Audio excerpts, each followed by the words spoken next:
السلام علیکم ورحمۃ اللہ وبرکاتہ۔ اعوذ باللہ من الشیطان الرجیم، بسم اللہ الرحمن الرحیم۔ اقامت دین فرض ہے، اس کے اوپر ہماری گفتگو جاری ہے، اور جو کتابچہ مولانا سید احمد عروج قادری رحمٰ نے لکھا اس کا مطالعہ ہم کر رہے ہیں۔ گزشتہ 6 دلائل ہمارے سامنے آ چکے ہیں، جس سے مولانا نے ثابت کیا کہ اقامت دین جو ہے امت مسلمہ پر فرض ہے۔ اب ساتویں دلیل قرآن کریم کی بہت سی آیتوں میں ہم یہ پاتے ہیں کہ اللہ تعالیٰ نے اپنے نبیوں اور رسولوں کو کفر اور شرک کی طاقت کے مقابلے میں جب بھی بھیجا، اپنی مدد کا وعدہ کر کے بھیجا، اور حق اور باطل کی کشمکش کے ہر نازک موڑ پر تسلی دے کر ان کے حوصلوں کو برقرار رکھا، اور انہیں دشمن حق طاقت کے مقابلے میں ثابت قدم رہنے اور اس راستے میں ہر مصیبت جھیل جانے کا حکم دیا۔ تو اللہ تعالیٰ کی مدد جب بھی انبیاء، رسول شرک اور جو ہے وہ طاقتوں کا مقابلہ جب کرنے ان کو بھیجا گیا، تو اللہ نے انہیں ایسے ہی چھوڑ نہیں دیا، بلکہ اللہ تعالیٰ نے ان کی مدد کیا۔ تو یہ چیز جب ہم سیرت کا مطالعہ کرتے ہیں، اور اس کے بعد بھی اسلامی تاریخ کا جب ہم مطالعہ کرتے ہیں کہ اللہ کا کام جب بھی کرنے کے لیے کوئی بھی تحریک یا کوئی بھی لوگ اٹھے، تو اللہ سبحانہ وتعالیٰ نے ان کی مدد کی، ان کو تنہا نہیں چھوڑا۔ اگر انہیں کامیابی عطا کی یا دنیا میں ناکام اگر بھی ہوئے، تو ان کی نیت میں اگر اخلاص خلوص تھا تو اللہ تعالیٰ نے ان کی ناکامی کو بھی قبول کر لے گا۔ تو یہ نیتوں کے اوپر بھی دار و مدار ہے۔ اب دین حق اللہ کے کلمے کو بلند کرنے کے لیے جب اٹھیں گے، اس کو قائم کرنے کے لیے جد و جہد کریں گے، تو جو ہے اللہ کی مدد ضرور آئے گی۔ تو یہ ہمارے اندر یہ کنوکشن، یہ یقین جو ہے ہونا چاہیے کہ اللہ کی مدد آ کر رہے گی۔ آگے مشکلات میں صبر اور غلبہ حق کے لیے اللہ کی مدد کا وعدہ بھی اس بات کی دلیل ہے کہ انبیاء اکرام علیہ السلام کے ذمے جو کام کیا گیا تھا وہ ان پر فرض تھا، اور وعدہ الہی کی جو آیتیں ہیں ان کے الفاظ بھی یہ بتاتے ہیں کہ انبیاء کے ذمے جو کام کیا گیا تھا وہ یہ ہے کہ دین حق کو باطل ادیان پر غالب کیا جائے۔ دین حق کو باطل یعنی غلط ادیان، غلط دین کا پلورل ادیان، یعنی غلط ادیان، غلط دین، غلط وے آف لائف پر جو ہے اسلام، جو دین اسلام کو غالب کیا جائے۔ اس سلسلے کی جو آیتیں ہیں انہیں ہم 4 قسموں میں تقسیم کر سکتے ہیں۔ مصنف لکھتے ہیں، پہلا وہ آیتیں جن میں عمومی طور پر تمام رسولوں سے یہ وعدہ کیا گیا کہ ہم تمہیں کفار پر غالب کریں گے۔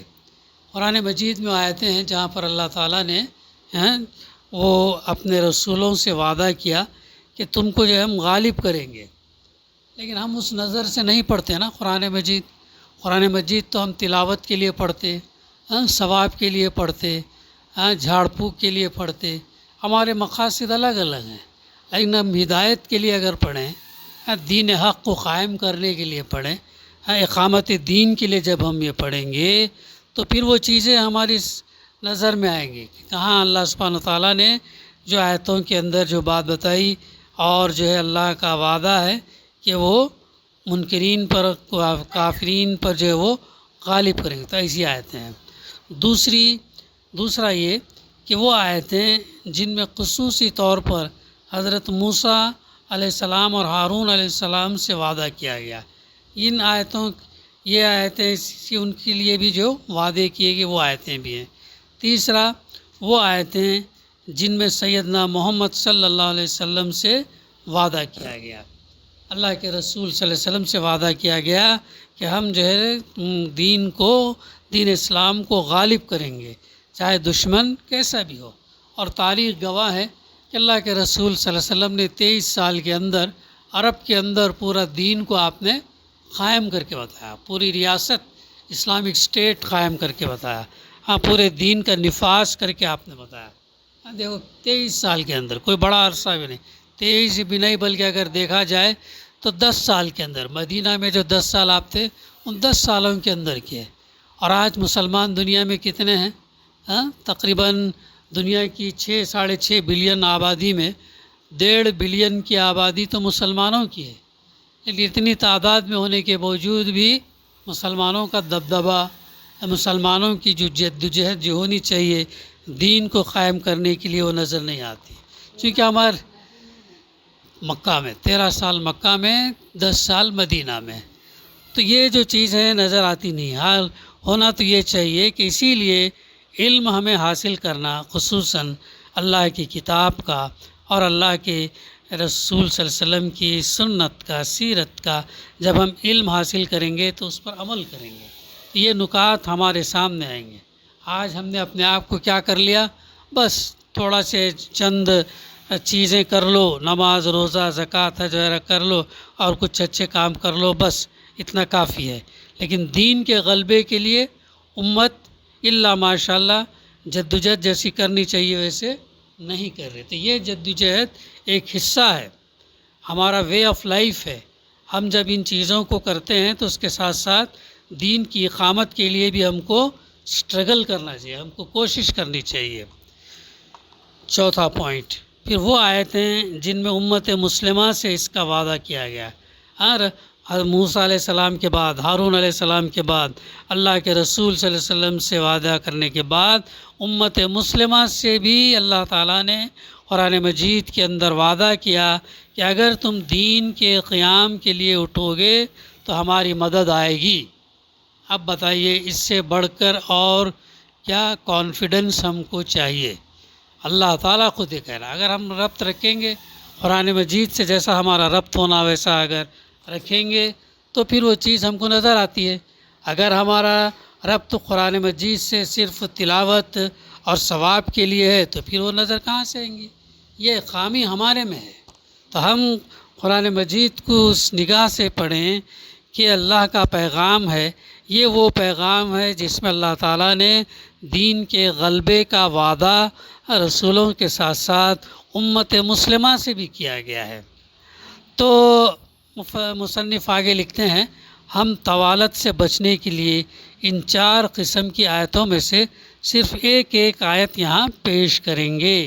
لکھتے ہیں پہلی آیت وَلَقَدْ سَبَقَتْ كَلِمَتُنَا لِعِبَادِنَا الْمُرْسَلِينَ إِنَّهُمْ لَهُمُ الْمَنْصُورُونَ وَإِنَّ جُنْدَنَا لَهُمُ الْغَالِبُونَ۔ سورہ الصافات کی آیت نمبر 171 سے 173 ہے۔ اس میں اللہ تعالیٰ کیا فرما رہا؟ اور اپنے بندوں یعنی رسولوں کے حق میں ہمارا فیصلہ پہلے ہی صادر ہو چکا ہے، بلا شبہ وہی وہ لوگ ہیں جن کی مدد کی جائے گی اور بلا شبہ ہمارا ہی لشکر غالب رہے گا، اللہ کا لشکر ہی غالب رہے گا۔ ظاہر ہے پوری کائنات کا مالک، پوری کائنات کے اندر ہر چیز پر قدرت رکھنے والا اللہ سبحانہ و تعالیٰ جب وہ کسی کے سامنے اپنا لشکر بھیجے تو پھر وہ کامیاب ہی رہے گا۔ شرط یہ ہے کہ انیشیٹو، شروعات ہماری طرف سے ہونا چاہیے۔ جب ہم شروعات کریں گے تو پھر وہ اللہ کی مدد جو ہے وہ آئے گی۔ ان آیتوں میں جس زور اور تاکید کے ساتھ مدد کا وعدہ کیا گیا اور غلبے کی بشارت سنائی گئی اس سے عربی جاننے والے واقف ہیں۔ ان آیتوں سے کئی حقیقتیں واضح ہوتی ہیں۔ پہلی چیز، تمام رسولوں سے اللہ کا غیر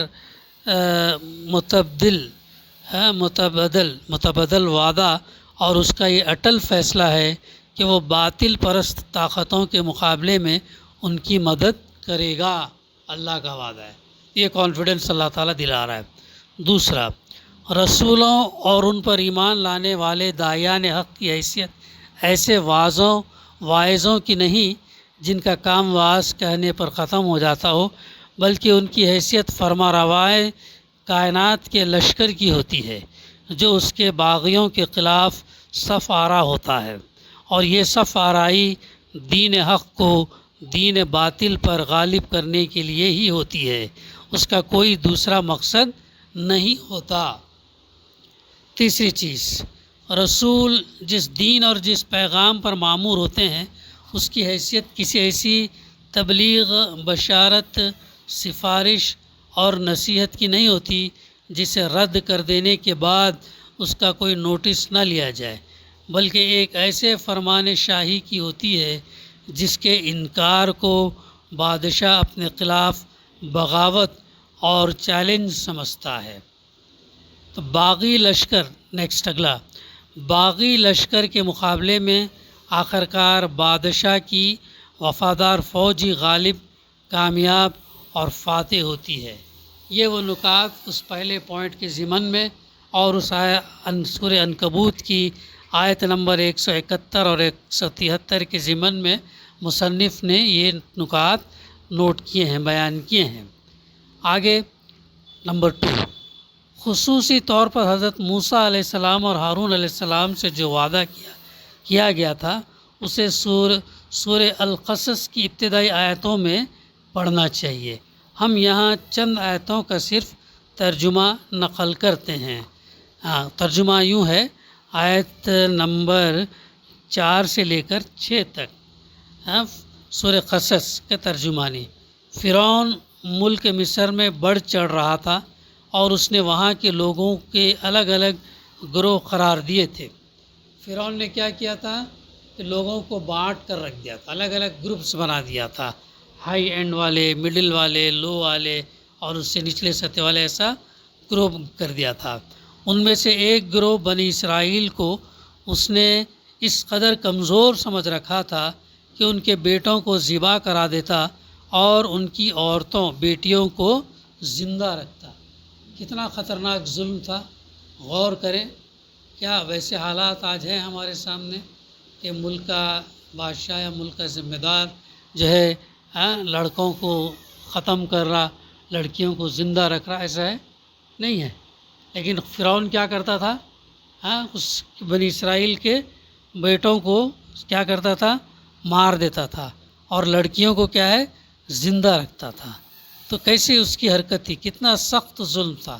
لیکن آخر میں کیا ہوا، کون غالب ہوئے، کامیاب کون ہوئے؟ موسیٰ علیہ السلام ہے۔ موسیٰ علیہ السلام بنی اسرائیل کو چھڑا لے گئے۔ یعنی فرعون کون تھا اس وقت کا سپر پاور تھا، اس کے پاس مال تھی، اس کے پاس فوج تھی، فوج، اور اس کے پاس سرداران قوم تھے، اور جو ہے وہ خدا کا دعویٰ بھی کرتا تھا۔ تو اور اتنا طاقت کی زوم میں جو ہے بہت جو ہے وہ گھمنڈ رکھتا تھا۔ لیکن آخرکار موسیٰ علیہ السلام اور ہارون علیہ السلام ہی کامیاب ہوئے۔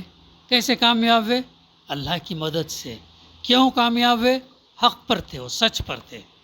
یعنی اگر دیکھیں شروع میں، غور کریں یہاں پر کہ جب موسیٰ علیہ السلام کہاں سے نکلتے، مدین سے نکل کر مصر کی طرف جاتے ہیں، 8 سے 10 سال وہاں رہنے کے بعد اپنی بیوی بچوں بھائی کو لے کر جاتے ہیں۔ راستے میں آگ دیکھتے تو کیا سوچتے کہ جو ہے وہاں جا کے کم سے کم سردی کا موسم ہے، آگ وہاں سے لے کر آگے کچھ گرماہٹ ہم حاصل کریں، یا نہیں تو کم سے کم وہاں جا کے راستہ معلوم کریں کہ بھئی ہم سیدھے راستے پہ جا رہے ہیں۔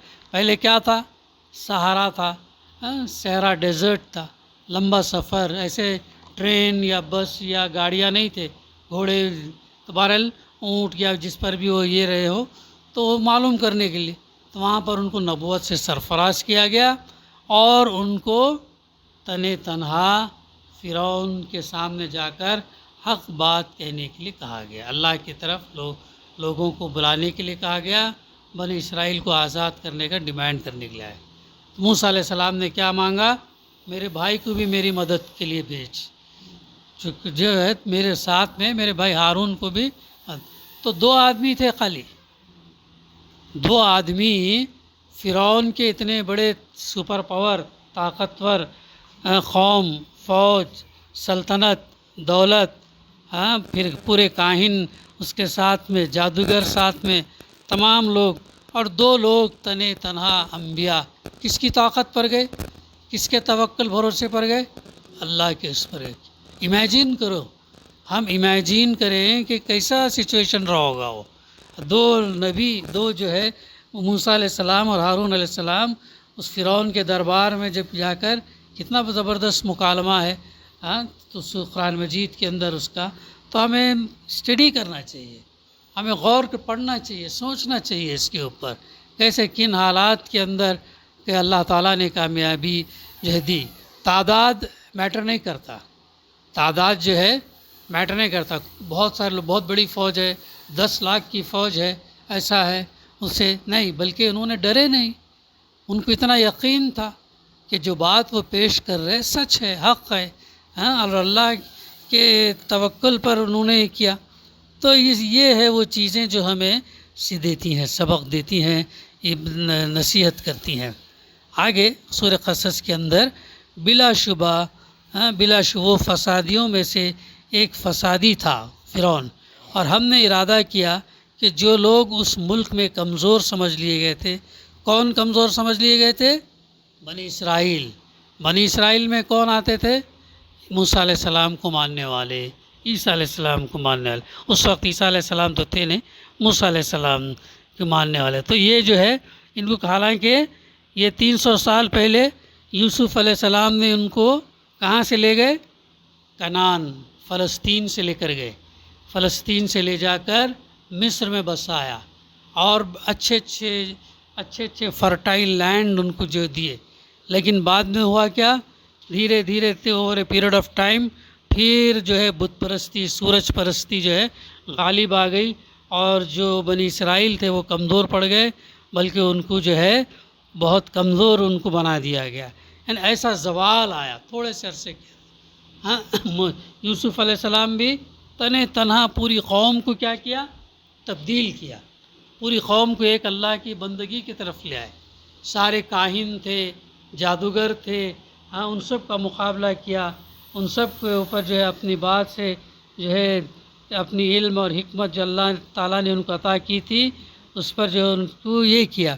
لیکن بعد میں یہی لوگ کمزور سمجھے، ان پر احسان ہاں آگے سورہ قصص میں فرمایا گیا کہ جو لوگ اس ملک میں کمزور سمجھ لیے گئے تھے ان پر احسان کریں، اور انہیں سردار اور پیشوا بنائیں، اور انہیں سلطنت کا وارث بنا دیں، اور زمین میں ان کے اقتدار کو جما دیں، اور فرعون اور حامان اور ان کے لشکروں کو بنی اسرائیل کی طرف سے جس بات کا خطرہ تھا وہ بنی اسرائیل کے ہاتھ سے ان کے سامنے لے آئے۔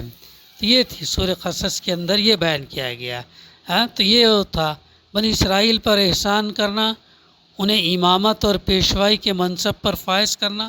غور کرنے کی بات ہے، دو موسیٰ علیہ السلام اور ہارون علیہ السلام فرعون کے دربار میں، اور پھر بنی اسرائیل کو چھڑانا، اور پھر ان کی امامت اور پیشوائی کے منصب پر فائز کرنا، کتنا بڑا کام ہے ہاں۔ ایک لائف ٹائم کا ہی کام ہے یہ، کئی سالوں نے بلکہ ایک لائف ٹائم میں ہی ہوا۔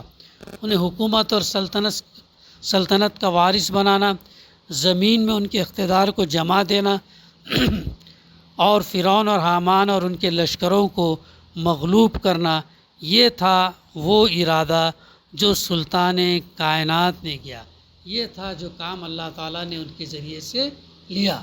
یہ ہے وہ چیز جو سورہ قصص کے اندر بتائی گئی ہے۔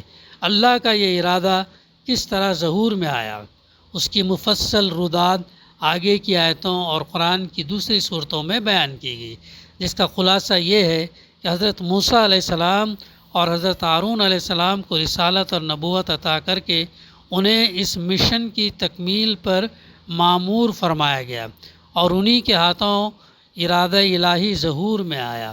فرعون کی جبار و زور آور حکومت کے مقابلے میں دونوں کو بھیجتے وقت جو صریح وعدہ فرمایا گیا، یہ دونوں کو یعنی موسیٰ علیہ السلام کو اور ہارون علیہ السلام، اور جو خوشخبری سنائی گئی اس کے الفاظ یہ ہے۔ سورہ القصص آیت نمبر 35، قال سنشد عضدک بعقیک ونجعل لکما سلطانا فلا یصلون الیکما بآیاتنا انتما ومن اتبعکم الغالبون، فرمایا ہم تمہارے بھائی کو تمہارا قوت بازو بنائیں گے، یعنی ہارون علیہ السلام اللہ تعالیٰ جو وعدہ کر رہا، جو تم نے مانگا، تو ہم تمہارے بھائی ہارون کو قوت بازو بنائیں گے اور تم دونوں کو ایسا غلبہ دیں گے کہ فرعون کے لوگ تم تک پہنچ بھی نہ سکیں گے، ایسا غلبہ پور دیں گے فرعون کے لوگ تم تک پہنچ بھی نہ سکیں گے، ہماری نشانیوں کے زور سے تم دونوں اور تمہاری پیروی کرنے والے ہی غالب رہیں گے۔ یہ ہے وعدہ جو اللہ تعالیٰ نے کیا اور پروف کر کے بتا دیا۔ ہمارے سامنے تاریخ ہے، قرآن ہم کو بتاتا ہے فرعون نے کتنے سال یہ کیا، کیسے یہ لوگ غالب ہے، وہ تمام تفصیلات ہیں۔ تو اس کہنے کا مطلب یہ ہے کہ اس کے راستے پر، اس کے دین کے غلبے کے لیے ہم اگر کام کریں گے تو اللہ تعالیٰ ہے جو ہے کیا کرے گا، اس کی مدد، ہم کو مدد دے گا اور اس مدد کے ذریعے سے جو انشاءاللہ ہم کامیاب ہوں گے۔ یہ ہے وہ چیز جو یہاں پر بتائی جا رہی۔ پھر آگے فرمایا جا رہا، ہماری نشانیوں کے زور سے تم دونوں تمہاری پیروی کرنے والے ہی غالب رہیں گے۔ قرآن مجید کی ان صراحتوں کو پڑھ کر کون یہ کہہ سکتا ہے کہ حضرت موسیٰ اور ہارون علیہ السلام باطل کو مغلوب کر کے حق کو غالب کرنے کے مشن پر مامور نہ تھے، اور کون یہ تصور کر سکتا ہے کہ رسالت اور نبوت کے منصب سے حکومت اور سلطنت کا تعلق محض ضمنی اور جزوی ہوتا ہے۔ ان آیتوں سے زیادہ واضح اور کس نص صریح کی ضرورت ہے جو یہ بتائے کہ انبیاء اکرام علیہ السلام کے مقصد بعثت میں غلبہ حق اور حکومت اور اقتدار کا حصول بھی داخل رہا ہے، کیونکہ حکومت کے بغیر دین حق کی کامل پیروی ممکن نہیں۔ حکومت کے بغیر دین حق کی کامل پیروی ممکن ہی نہیں، تو اس کے لیے کوشش کرنا، اسٹرگل کرنا، جدوجہد کرنا۔ آگے تیسرے پوائنٹ میں سیدنا محمد صلی اللہ علیہ وسلم کو مکے میں دعوت اسلامی کے ابتدائی دور ہی میں یہ پرجلال شاہی اعلان سنا دیا گیا تھا، سَيُهْزَمُ الْجَمْعُ وَيُوَلُّونَ الدُّبُرَ، سورہ قمر آیت نمبر 45۔ ان قریب ان کا جتھا شکست کھا جائے گا اور یہ پیٹ پھیر کر بھاگیں گے۔ اللہ تعالیٰ نے سورہ قمر کے اندر یہ وعدہ کیا۔ اس آیت نے ابتدائی میں مخاطبین قرآن پر یہ حقیقت واضح کر دی تھی کہ اسلام کی جو دعوت پیش کی جا رہی اس کی نوعیت کیا ہے اور اس کا انجام کیا ہونے والا ہے۔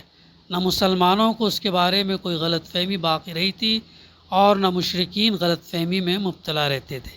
اس آیت نے پکار کر کہہ دیا تھا کہ دین حق کو غالب کرنے کے لیے جہاد بالسیف، تلوار سے جہاد کا مرحلہ آ کر رہے گا اور یہ دین غالب ہو کر رہے گا۔ یہ تیسرا پوائنٹ کہ اس میں چوتھا پوائنٹ میں امت مسلمہ سے قیامت تک کے لیے جو وعدہ کیا گیا وہ یہ ہے، بہت امپورٹنٹ ہے یہ، امت مسلمہ سے اللہ تعالیٰ نے قیامت تک کے لیے وعدہ کیا۔ کیا ہے؟ یا ایھا الذین آمنوا ان تنصروا اللہ ینصرکم ویثبت اقدامکم، اے لوگو جو ایمان لائے ہو، اگر تم اللہ کی مدد کرو گے تو وہ تمہاری مدد کرے گا اور تمہارے قدموں کو جما دے گا۔ کتنی وزندار آیت ہے، کتنی اہم بات یہ اللہ تعالیٰ اس میں بتا رہا۔ کن سے فرما رہا؟ ایمان لانے والوں سے فرما۔ ایمان لانے والوں سے جب بات آتی، صحابہ جب سنتے تو اس کو فرض کے حکم میں لیتے، یعنی فرض کے جیسا سمجھتے۔ اے لوگو جو ایمان لائے ہو، اگر تم اللہ کی مدد کرو گے، اللہ کی مدد کیا ہے؟ اللہ کو مدد کی ضرورت کیوں ہے؟ اللہ کے لیے تو کن فیکن ہو جا اور چیزیں ہو جاتی ہیں، لیکن اللہ تعالیٰ ہم کو موقع دے رہا ہے، ہم سے یہ دین کا غلبہ کروانا چاہ رہا ہے کہ اگر ہم تو اس کے دین کے غلبے کے لیے جو ہم اس مدی کام کریں گے تو اللہ تعالیٰ کیا کرے گا؟ ہمارے قدموں کو اللہ تعالیٰ جما دے گا۔ کتنی وصیت، یعنی کتنے وعدے اللہ تعالیٰ پرزور طریقے سے جو قرآن مجید میں تذکرہ کیا۔ تھوڑا سا ہے ختم. اپنے دین کی مدد کو اپنی مدد کہہ کر اللہ تعالیٰ نے فرما بردار بندوں کا درجہ اتنا بڑھا دیا کہ اس سے بلند کسی اور درجے کا تصور نہیں کیا جا سکتا. اس آیت نے وعدہ الہی کی نوعیت کو بالکل واضح کر دیا ہے، اور وہ یہ ہے کہ اللہ نے اپنے دین کی مدد کی شرط پر یہ نصرت دین کے فرض کی انجام دہی کے صلے میں اپنی مدد کا وعدہ فرمایا. یعنی تھوڑا سا ہم یہ کرنے پر اللہ تعالیٰ کی مدد کا کتنا بڑا وعدہ ہے جو اس بتایا جا رہا. سورہ محمد صلی اللہ علیہ وسلم کی اس آیت میں اور قرآن کی دوسری آیتوں میں اللہ کے دین کی مدد سے مراد یہ ہے کہ اسے باطل ادیان پر غالب کرنے میں اپنی جان اور اپنا مال صرف کیا جائے، اور اللہ کے دشمنوں کے مقابلے میں اپنی کوئی چیز بچا کر نہ رکھی جائے. اگر مسلمانوں نے یہ ڈیوٹی انجام دی تو اللہ ان کی مدد کرے گا اور دشمنوں کے مقابلے میں انہیں ثابت قدمی عطا کر کے ان کے قدموں کو لغزش سے بچائے گا. یہی بات دوسرے اسلوب میں یوں کہی گئی، وَلَا تَهِنُوا وَلَا تَحْزَنُوا وَأَنْتُمُ الْأَعْلَوْنَ إِن كُنتُم مُؤْمِنِينَ. بڑی معروف آیت ہے کا فقرہ ہے سورہ آل عمران آیت نمبر 139. اور پست ہمت نہ ہو اور غم نہ کرو. پست ہمت نہ ہو، پستی ہے نگیٹیوٹی، پیسیمزم جسے ہم کہتے ہیں. پست ہمت نہ ہو اور غم نہ کرو، اگر تم مومن ہو تو تم ہی غالب رہو گے. یہ کنڈیشن اللہ ہے، اگر تم مومن ہو تو تم ہی غالب رہو گے. اس آیت میں کہا گیا کہ اگر تم سچے اور پکے مومن ہو تو غلبہ اور سربلندی تمہارے ہی لیے ہے. ہاں، اگر تم سچے ہو تو غلبہ سربلندی تمہارے لیے ہے. تمہیں عارضی شکست سے پست ہمت نہ ہونا چاہیے، بلکہ یہ سوچنا چاہیے کہ وہ کوتاہی کیا تھی جس کی وجہ سے شکست ہوئی.